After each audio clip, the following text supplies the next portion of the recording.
Dear viewers, நம்ம இப்போ எந்த படத்தோட முழு கதை பார்க்க போறோம்னா தோல்லியே ரயில்வே காலனி. இந்த படம் பிரைம் ஓடிடி ஆப்ல தமிழ் டப்பிங்லேயே அவைலபிளா இருக்கு. படத்தோட கதை என்னன்னா, ஹீரோ வேலை வெட்டிக்கு போகாம ஒரு அரசியல்வாதிக்கு ஹெல்ப் பண்ணிட்டு இருக்காரு. ஹீரோ பக்கத்துல இருக்கிற ஹீரோயினை ஒன் சைடா லவ் பண்ணிட்டு இருப்பாரு.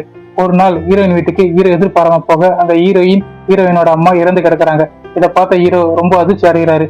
இவங்களை யார் கொலை பண்ணிருப்பாங்க தேடி கண்டுபிடிக்க போறாரு. இப்பதான் ட்விஸ்ட் ரிவீல் ஆகுது. ஹீரோயினோட அம்மா ஜெனரல் செக்கப்புக்காக ஒரு ஹாஸ்பிட்டல் போயிட்டு வருவாங்க. அந்த ஹாஸ்பிட்டலோட ஓனர் சீஃப் டாக்டர் மகனுக்கு கிட்னி ப்ராப்ளம். கிட்னி கிடைக்கலனா இறந்து போயிடுவான நிலைமை. ஹீரோயினோட பிளட் குரூப் அந்த பையனுக்கு பெர்ஃபெக்டா மேட்ச் ஆகும் தெரிய வர சீஃப் டாக்டர் இதை பத்தி ஹீரோயின் கிட்ட பேச ஹீரோயின் அம்மா ஏத்துக்க மாட்டாங்க.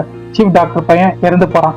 இதனால கோபம் அடைஞ்ச சீஃப் டாக்டர் மனைவி பையன் மேல உள்ள பாசத்தால ஹீரோயின் அவங்க அம்மாவையும் ஹீரோயினையும் கொலை பண்றா. இதோட படம் முடியுது. படம் ஃபர்ஸ்ட் ஹாஃப் ரொம்ப ஆவரேஜா இருக்கும். செகண்ட் ஹாஃப் நல்ல கிரிப்பிங்கா போகும். One time watchable. நன்றி டியர் வியூவர்ஸ்.